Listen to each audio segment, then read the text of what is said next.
Olá, boa tarde, seja bem-vindo a mais uma live do DF Record. E hoje eu estou com uma pessoa aqui que, na verdade, eu já estava com muita vontade de trazê-lo aqui na live do DF Record, porque ele não podia ficar fora dessa live, principalmente em meio a pandemia. Estou aqui com o presidente do Banco de Brasília, Paulo Henrique Costa. Presidente, antes de eu começar já um papo direto com o senhor, eu costumo aqui na live do DF Record, o senhor sabe que jornalista investiga muito, né? A gente sempre dá aqui um bastidor do entrevistado e com o senhor não vai ser diferente. E o que não se pode dizer é falta de experiência acadêmica, porque o currículo acadêmico é extenso, é formado em administração de empresas, tem mestrado em administração de empresas na Inglaterra, nos Estados Unidos, e também o que não dá para negar é experiência na prática, né? São 20 anos de mercado financeiro, inclusive já assumiu várias posições de gestão na Caixa Econômica, que também é um banco público, né? E entre esses cargos foi até superintendente nacional de risco corporativo. E entre os colegas no Palácio do Buriti, é muito querido, viu? É bem querido.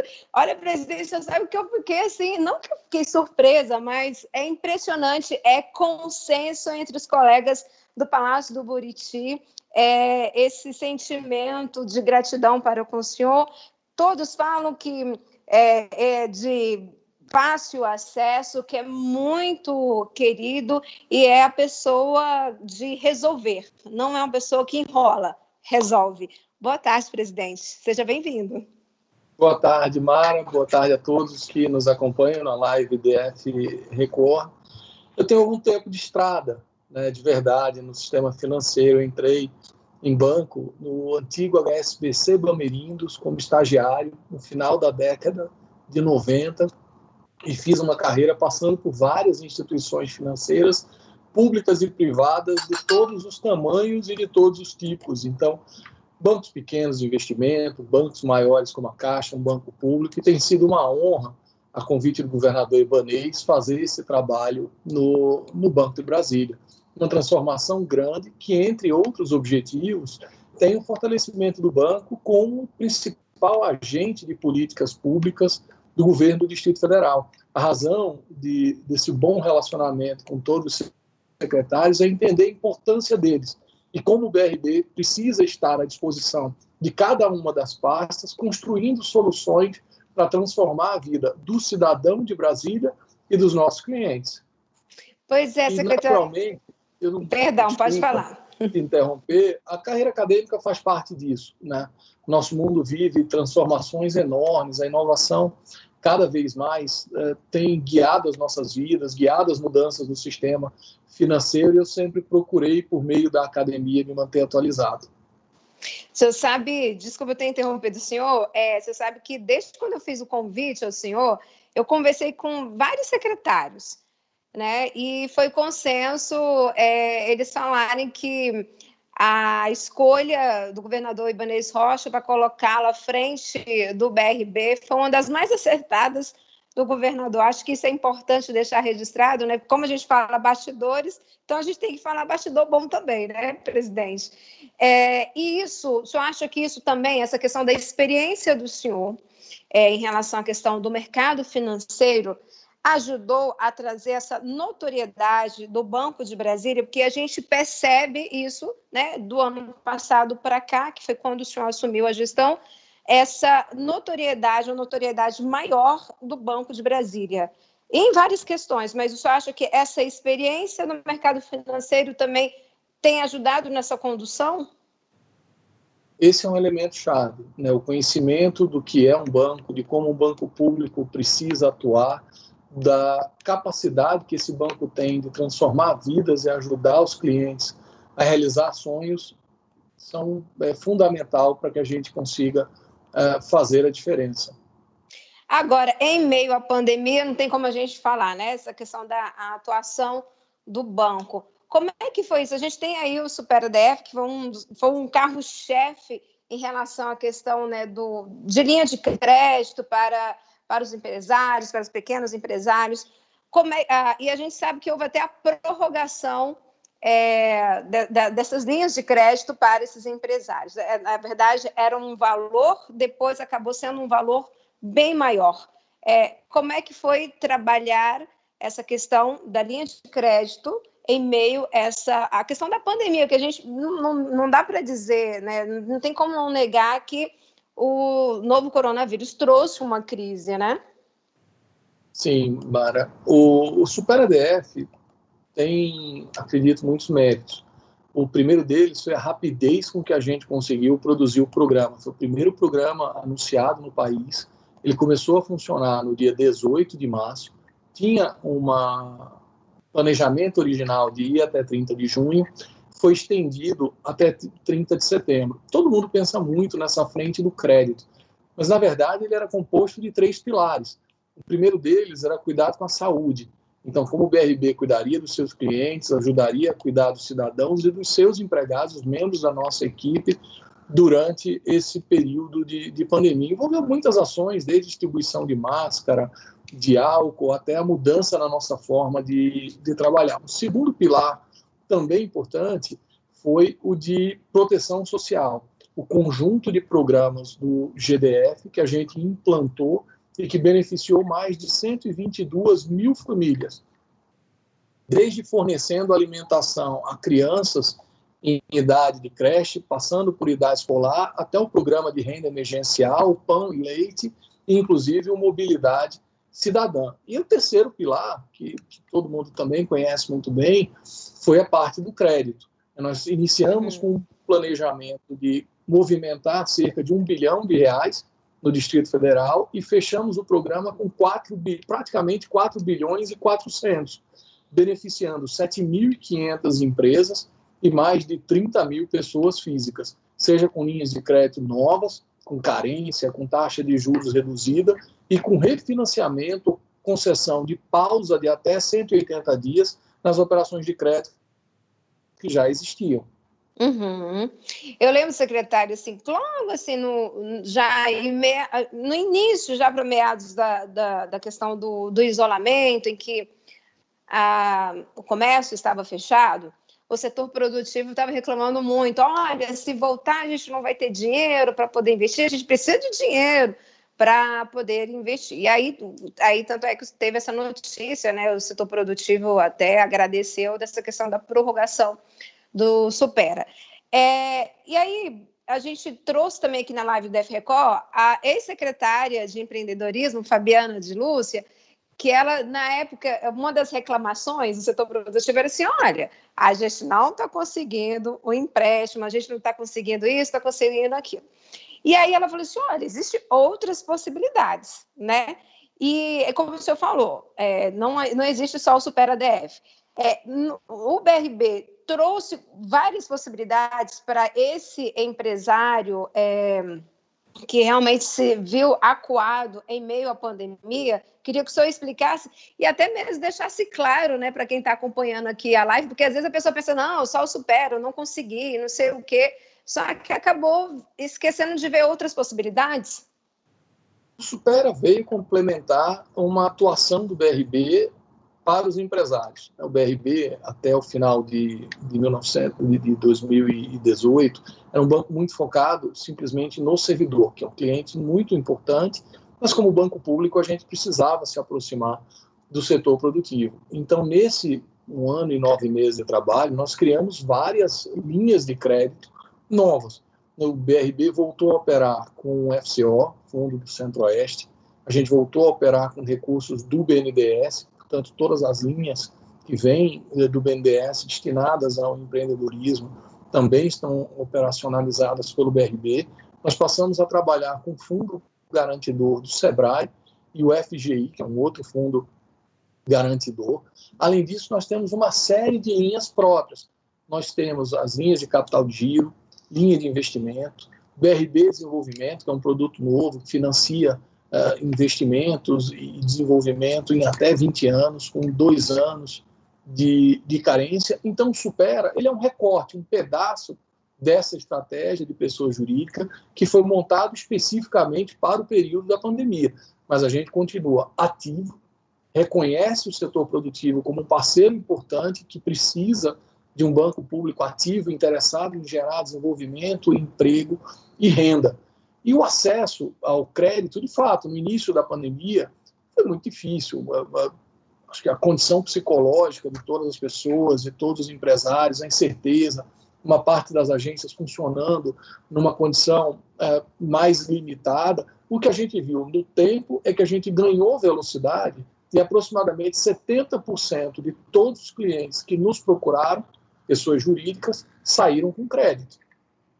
Ou seja, hoje, qual o balanço que o senhor faz em relação a isso? Porque assim, a gente vê que até empresas que acabaram até indo para outra atividade, mas com o dinheiro que conseguiu, né, de empréstimo, assim, na verdade não fechou as portas, né? Assim, o setor produtivo conseguiu se manter. Lógico, algumas empresas acabaram fechando as portas, mas o pessoal conseguiu se reinventar justamente por conta desse crédito que conseguiu junto ao Banco de Brasília. Isso é fato, porque o próprio setor produtivo reconhece isso. Hoje, qual o balanço o senhor faz? Eu acho que foi fundamental esse papel do Banco de Brasília em relação até mesmo para a gente poder manter essa economia ativa aqui no Distrito Federal? A gente entende que foi fundamental. A gente consegue, olhando os números, ver que já começou a ter retomada de emprego e que o impacto da crise foi menor no nosso produto interno bruto do DF quando comparado com o resto do país. Além disso, eu acho que para os clientes que nos procuraram, a gente conseguiu de fato mostrar que eles podem contar com o BRB sempre que precisarem, tanto no momento de tranquilidade como no momento de estresse, como tem sido a pandemia. O senhor acha que o BRB sai muito maior do que entrou nessa pandemia? Eu acredito que ele sai mais forte, sai maior e sai com um relacionamento mais próximo com o empresário, com o servidor e com a população. Que muitas das ações que implementamos, inclusive campanhas de arrecadação de recursos, doação de máscara, doação de álcool, doação de equipamentos para o sistema público de saúde, mostraram a importância da existência de um banco no Distrito Federal, de um banco daqui, preocupado com a nossa realidade. Agora, a gente já, ainda dentro desse assunto, a gente não pode deixar de tocar essa valorização bilionária do BRB na Bolsa de Valores. A gente sabe que tem aí a parceria com o Flamengo, mas eu só acho que o divisor de águas para essa valorização foi justamente essa parceria com o Flamengo? Eu acho que essa é uma história de vários capítulos. Então, a valorização do banco se iniciou ainda no início de 2019, quando a gente começou a fazer um reposicionamento estratégico, atender o servidor de um jeito diferente, rever nossas taxas de juros e buscar uma aproximação com os setores econômicos, com parcerias com a Fibra, com a FEComércio, com a ADEME, com o Sinduscom. Esse reposicionamento gerou o primeiro impacto positivo de crescimento no banco. O Flamengo já foi um segundo capítulo, ou seja, uma necessidade do banco fortalecer o seu crescimento diante da crise e de um mundo cada vez mais digital no campo digital, e esse também trouxe um impacto importante. Para a gente ter uma ideia, somente com essa parceria com o Flamengo, em 3 meses nós abrimos 70 mil contas. Talvez as pessoas não tenham uma noção exata, mas se a gente somar Supera e Flamengo, nesse ano foram mais de 120 mil contas, novas contas correntes abertas. Se a gente comparar com 2018, naquele ano o BRB perdeu clientes, ou seja, a gente voltou a ganhar clientes de verdade. E um outro capítulo importante tem sido a nossa atuação no setor da construção civil. O BRB se tornou o líder do financiamento imobiliário no Distrito Federal, e isso também tem sido importante para fortalecer os laços emocionais com os nossos clientes, ajudá-los a realizar o sonho da casa própria e consolidar essa posição de banco da nossa cidade. Agora, só para a gente poder esmiuçar mais um pouco em relação a essa parceria com o Flamengo, presidente. Por enquanto, fica só aberto apenas para os torcedores. Queria que o senhor explicasse para a gente como funciona o banco digital. Nós lançamos primeiro o que a gente chama de banco digital vermelho e preto, ou seja, um banco digital que tem como foco a torcida do Flamengo. São 42 milhões de torcedores no mundo inteiro e que já permitiu que nós tenhamos presença em 30 países, em metade dos municípios brasileiros, em todos os continentes do mundo. O passo seguinte vai ser, como a gente chama internamente, lançar o Banco Azul, ou seja, o banco digital estritamente do BRB, e aí sim, aberto, mais amplo, para todos que tiverem interesse. Com isso, diversificar os nossos negócios e mostrar que aquele BRB do passado, que não era moderno, que não tinha esse cuidado com o cliente, está cada vez mais distante. Nós estamos nos posicionando como um banco que vai ter, ao final desse governo, um melhor atendimento e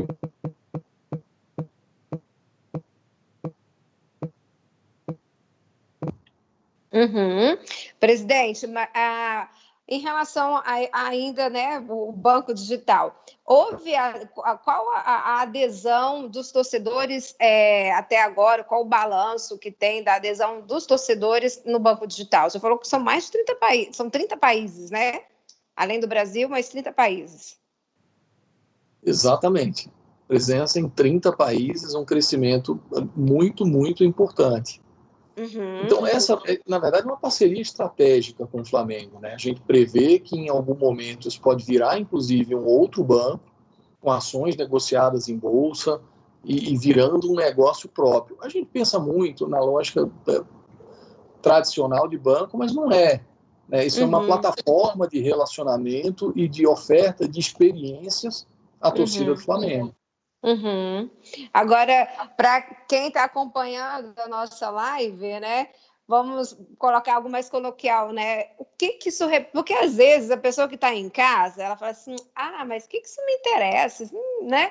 E interessa muito essa questão do fortalecimento do nosso banco aqui, né? Eu queria que o senhor falasse o que isso reflete para a nossa economia, ter um banco já tendo aí uma expansão e se fortalecendo. Mara, nós somos o Banco de Brasília. Todos esses clientes, todos esses negócios que nós gerarmos em qualquer lugar do país ou do mundo, vêm aqui para o BRB e a gente paga imposto aqui no Distrito Federal e mais. O governo do Distrito Federal é dono de 80% do banco, o Instituto de Previdência dos Servidores é dono de mais 16%. Portanto, esse resultado que a gente gera no Distrito Federal vira dividendos, 96% desses dividendos são pagos ao GDF e ao IPREV. O GDF transforma isso em obras, em melhoria de qualidade de vida, e o IPREV ajuda a construir a previdência dos servidores. A gente também não pode esquecer que um BRB maior significa mais investimento em cultura, em lazer, em esporte, concentrado essencialmente na nossa cidade. Então, um banco mais forte ajuda a mudar a realidade de Brasília. Ou seja, muda a economia, fortalece também, ajuda a fortalecer a economia. Significativamente. Poucas pessoas sabem, mas, por exemplo, no ano passado, nós pagamos 160 milhões de reais em dividendos ao GDF e ao IPREV. Ou seja, é uma distribuição do resultado do banco que vai impactar e mudar a realidade de todo cidadão. Vai se refletir em melhor mobilidade, vai se refletir em melhores escolas, em melhor saúde, em melhor prestação de serviço do GDF como um todo. Agora, ainda, né, falando dessa parceria, como você falou, a intenção do banco é lançar o Banco Azul, que aí, na verdade, iria atingir mais pessoas, não ia ficar com foco só nos torcedores do Flamengo. Exatamente. Esse é o próximo passo. É importante as pessoas entenderem o que a gente ganha com o banco digital. Uma parte a gente já falou, a parte como acionista ou como cidadão do Distrito Federal. Mas o que se ganha com clientes também? Ou seja, um banco ágil, um banco mais moderno, um banco, por exemplo, que no modelo de negócio não cobra tarifa, diferente dos bancos tradicionais. Essa é uma tendência.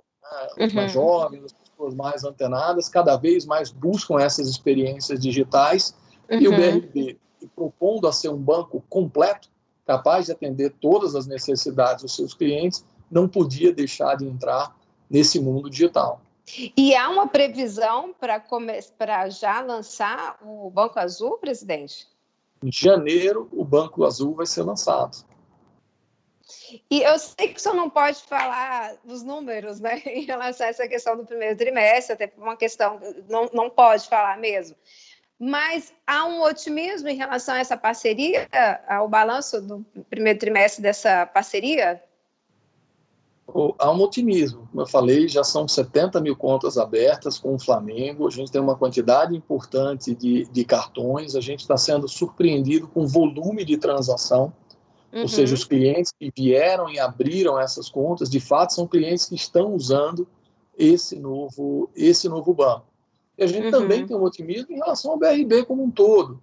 A gente falou de 4 bilhões e 400 aplicados no Super ADF, a gente tem várias linhas crescendo, fechamos o terceiro TRI como líderes no crédito imobiliário no Distrito Federal, aplicamos 1 bilhão 270 milhões em financiamento de operações imobiliárias. Eu não posso falar ainda dos números de resultado, a gente vai divulgar na semana que vem, na sexta-feira, mas são números positivos também.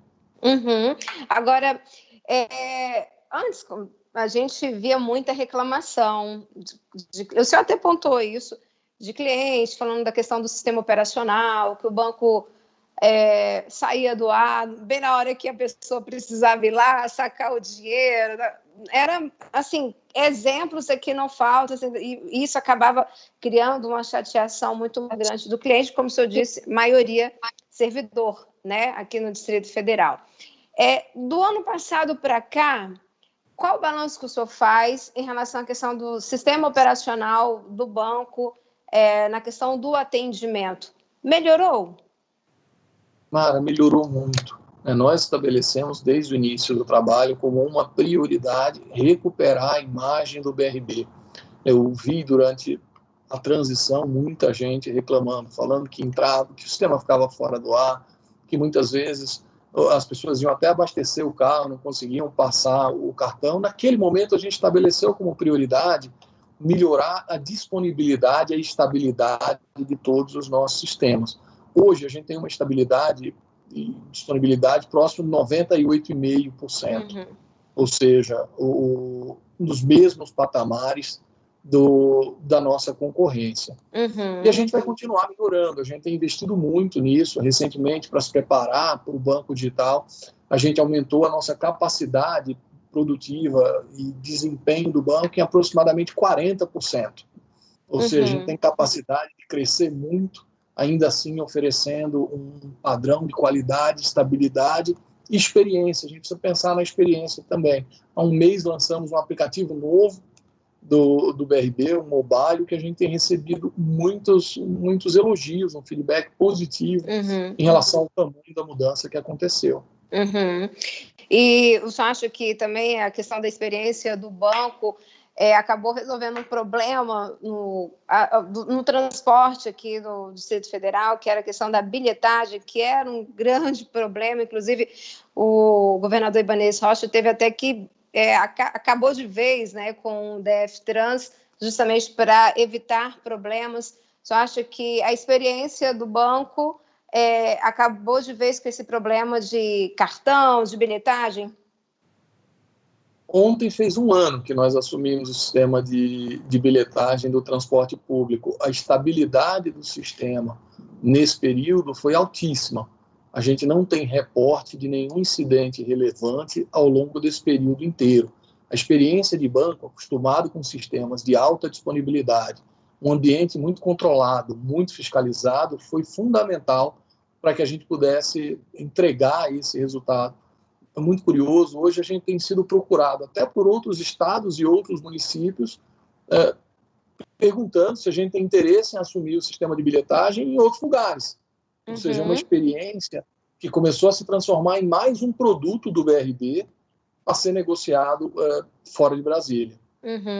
Agora, outra questão é porque assim a gente acompanha, né, presidente, não tem como não a gente pincelar aqui.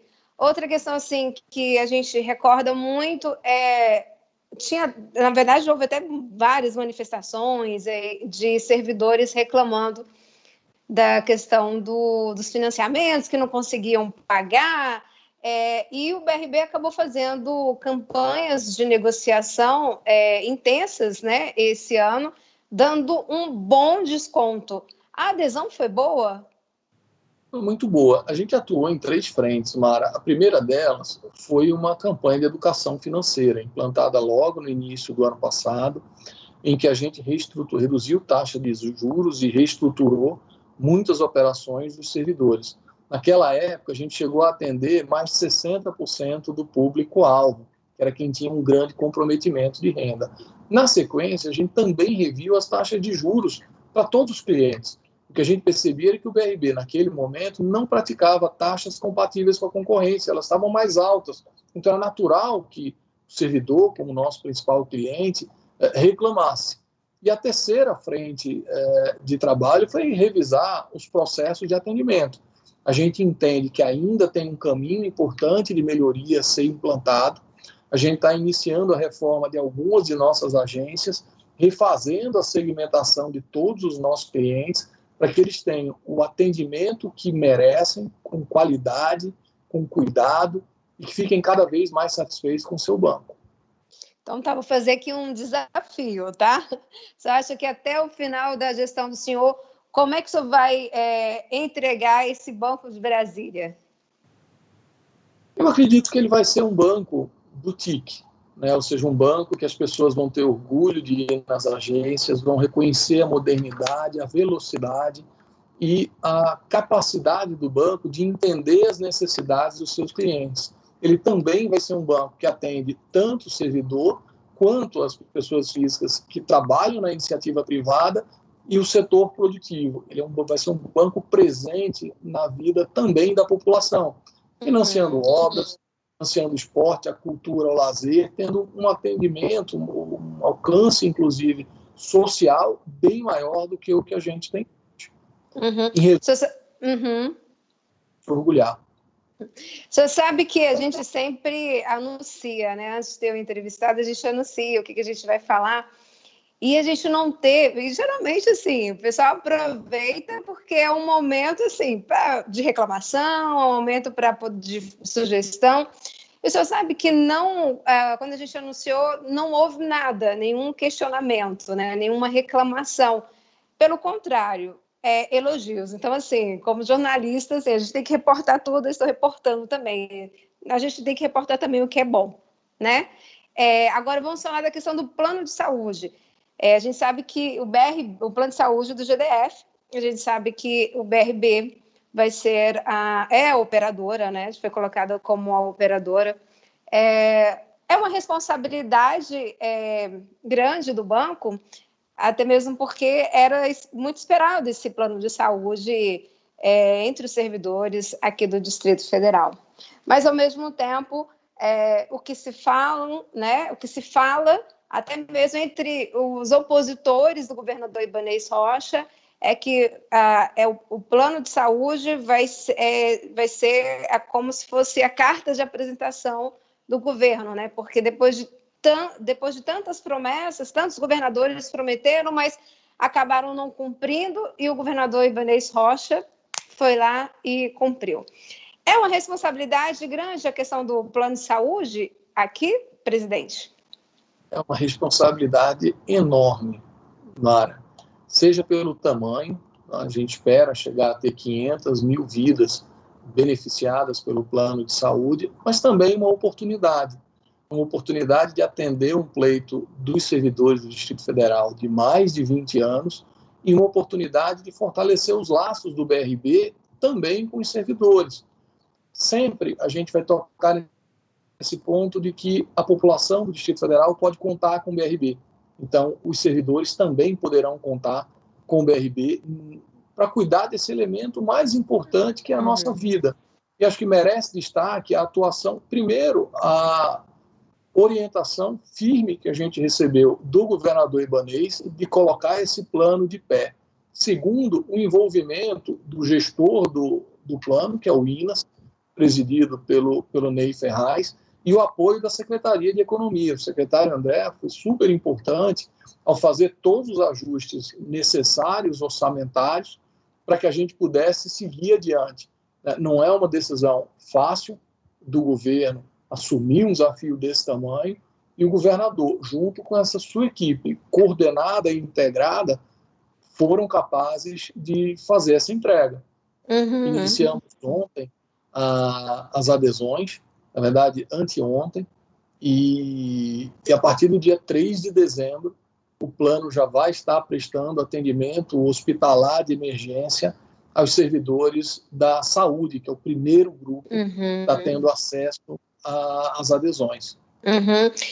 Conversando com o secretário de Economia, como o senhor mencionou, o André Clemente, ele falou assim, olha, a ideia é realmente fazer um plano de saúde forte, como outros planos de saúde de órgãos públicos, como do Superior Tribunal de Justiça, que a gente sabe que são planos de saúde que são fortes, assim, são planos fortes, né? Quando eu falo forte, é por conta do credenciamento.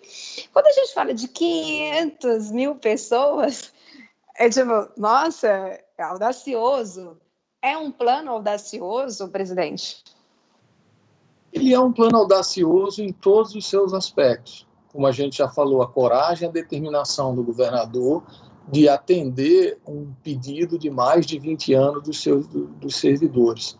Também em relação à questão orçamentária. Ele é audacioso também na medida que existiam 911.549 pessoas com um plano de saúde no Distrito Federal. Esse plano sozinho vai aumentar ou vai requerer, vai gerar 50% mais vidas acessando o sistema de saúde privado. Ao mesmo tempo, ele vai atender a 67% dos servidores que não tinham acesso a nenhum plano de saúde. E no momento desse de pandemia, ou de saída da pandemia, ele vai gerar emprego e renda aqui no Distrito Federal, para profissionais da saúde, para profissionais administrativos. A gente tem sido procurado por todas as redes de hospitais, muitas clínicas conhecidas daqui de Brasília. Então, a gente também tem convicção que vai entregar um plano de saúde robusto, de boa qualidade, que vai prestar assistência à saúde que a gente espera. Sabe que conversando até mesmo com os opositores, né, do governador Ibanez Rocha, tanto com a base aliada quanto os opositores na Câmara Legislativa, quando o governador lançou o plano de saúde, nem quem faz parte da bancada da oposição, até quem faz parte, elogiou, principalmente em relação à questão do valor, né? Que esse valor vai ser acessível a esse servidor, tanto esse servidor da ativa, quanto o servidor que já está aposentado. A ideia é justamente essa, né? Até mesmo porque eu lembro que em uma das entrevistas o senhor já tinha falado que não é um plano para trazer lucro, né? Mas sim para, como o senhor disse, servir atender a esse servidor aqui no Distrito Federal. Exatamente isso. A mensalidade gira em torno de 4% do salário do servidor, com valor mínimo de R$ 400 e máximo de R$ 1.000. Um dos benefícios dessa estrutura que foi montada entre o INAS, a Secretaria de Economia, o BRB e a BRB Saúde, sem finalidade de lucro, foi a redução desse custo. A gente estima que, em média, a economia em relação a uma mensalidade de um plano privado deve girar entre 25% e 30%. Claro que varia em função da idade e tal, mas, na média, uma mensalidade 25% menor do que é disponível no mercado privado. Uhum. Agora eu vou aproveitar que eu estou falando com a fonte primária, né? Essa questão, o senhor tocou porque a gente sabe que a pessoa mais velha tende a ser mais caro, né, o custo desse plano de saúde. Como é que fica essa questão do plano de saúde para os aposentados? Ele vai ter direito, esse servidor vai ter direito à mesma rede que aquele servidor na ativa? Como é que está isso? Todos terão o mesmo direito de acesso à mesma rede, inclusive em relação a esses valores de pagamento. Ele é um plano, por sua definição, mutualístico e solidário, tecnicamente é assim que a gente chama. Então, esse é um público, os aposentados, que vão se beneficiar muito do plano, né? Principalmente porque eles são quem pagam, eles ou elas são quem pagam uma maior mensalidade no mercado, que às vezes chega a 3.500, 4.000 reais, comprometendo um percentual elevadíssimo da renda no momento que eles mais precisam, e que agora vão ter um plano com excelentes condições e vão tirar um peso relevante do orçamento. Para aqueles que nunca puderam ter um plano, eu acredito que é a realização de um sonho, ainda mais no momento que a gente passou por tantos desafios, né? A pandemia fez todo mundo refletir sobre a vida, sobre a família, sobre a importância de se cuidar. Então, na minha visão, um plano que chega num momento bastante oportuno. E, de novo, parabenizo a coragem do governador e a atuação coordenada do INAS, que é o verdadeiro gestor, administrador, diria dono do plano, presidido pelo Ney Ferraz, e do secretário André Clemente. Presidente, muito boa a entrevista, mas a gente já está chegando no final. Eu sei que a agenda do senhor está apertada. A Aline, a secretária, falou que a agenda está apertada. Mas eu queria que o senhor deixasse uma mensagem, né, para a população daqui do Distrito Federal, para esse empresário, esse microempresário, né? Não só esse microempresário, mas toda a população do DF, esse cliente do banco. E é importante, assim, porque, como o senhor falou, um banco fortalecido, a gente não pode esquecer que, como o senhor disse, 80% do banco é do governo, então é um banco público. Então, eu gostaria que o senhor deixasse essa mensagem, né, para toda essa população do DF. Mário, eu queria deixar duas mensagens. A primeira mensagem é de agradecimento. Agradecimento a toda a equipe do BRB que entendeu o tamanho desse desafio e que, de verdade, tem trabalhado de uma maneira incansável para que essa transformação aconteça. Né? Se os clientes, a sociedade tem percebido uma diferença, é essa equipe que é responsável e que vai para frente nas agências, em todos os nossos pontos de atendimento, fazer a diferença. Se a mudança foi muito rápida, é porque eles tinham condição de implementá-la.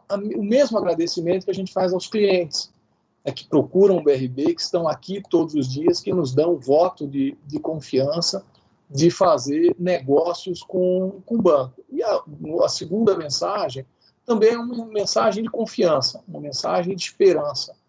Todos nós temos passado por um ano muito duro, o BRB tem procurado fazer a sua parte, atuando de uma maneira coordenada para mitigar os impactos da pandemia em nosso dia a dia, e o cidadão, a cidadã, o cliente, a cliente, podem contar com o BRB.